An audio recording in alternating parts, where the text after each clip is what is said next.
শিৱসাগৰত পথ দুৰ্ঘটনা 4গৰাকী যাত্ৰী আহত শিৱসাগৰৰ বলিয়াঘাট তিনিআলিৰ 37 নং ৰাষ্ট্ৰীয় ঘাইপথত দেওবাৰে পুনৰ সংঘটিত হৈছে এক ভয়ংকৰ পথ দুৰ্ঘটনা 4 লেনযুক্ত পথ নিৰ্মাণৰ নামত খানিত পুখুৰীত সোমাই AS06J 2555 নম্বৰৰ এখন 4চকীয়া বাহন সোমাই পৰে আহত হয় গাড়ীখনৰ আৰোহী 4গৰাকী লক্ষণীয় যে 4 লেনযুক্ত ৰাষ্ট্ৰীয় ঘাইপথ নিৰ্মাণৰ নামত দুয়োফালে বৃহৎ পুখুৰী গাঁত খান্দি এৰি থৈ গ'ল শিৱা হৰলালকাৰ 4 ষ্টাৰ নামৰ ঠিকাদাৰী প্ৰতিষ্ঠানে ফলত উক্ত এলেকাত ঠেক হৈ পৰিল 37 নং ৰাষ্ট্ৰীয় ঘাইপথটো দেওবাৰে বিয়লি AS04M 2070 নম্বৰৰ আন এখন বাহনক বচাবলৈ গৈ পুখুৰীত সোমাল গৈ যোৰহাটৰ পৰা শিৱসাগৰ অভিমুখে বাহনখন উল্লেখ যে পুখুৰীত এটা গাঁত খান্দি বিগত 4 মাহে বন্ধ ৰাখিছে 4 লেনযুক্ত পথ নিৰ্মাণৰ কাম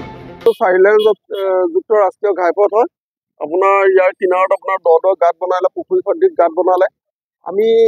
ইয়াৰ আগত বহুবাৰ আমি কিন্তু জিলা প্ৰশাসনক আমি কিন্তু অৱগত কৰি আছো অৱগত কৰা স্বত্তেও তেওঁলোকে দুটাই তিনি গাড়ী মাটি দি লৈ পিনি কিনাৰতে কিন্তু নিজৰ দায়িত্ব সামৰিলে কোনো প্ৰটেকশ্যন নাইকিয়া আপোনাৰ এই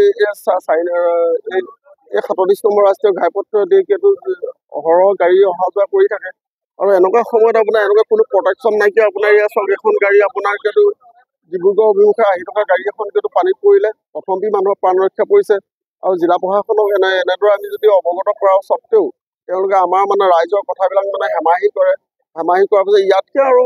ভয়ংকৰ পৰিণতি হ'ব বুলি আমি কিন্তু ভাবিছোঁ আৰু অতি সোনকালে মানে এই পথটো মানে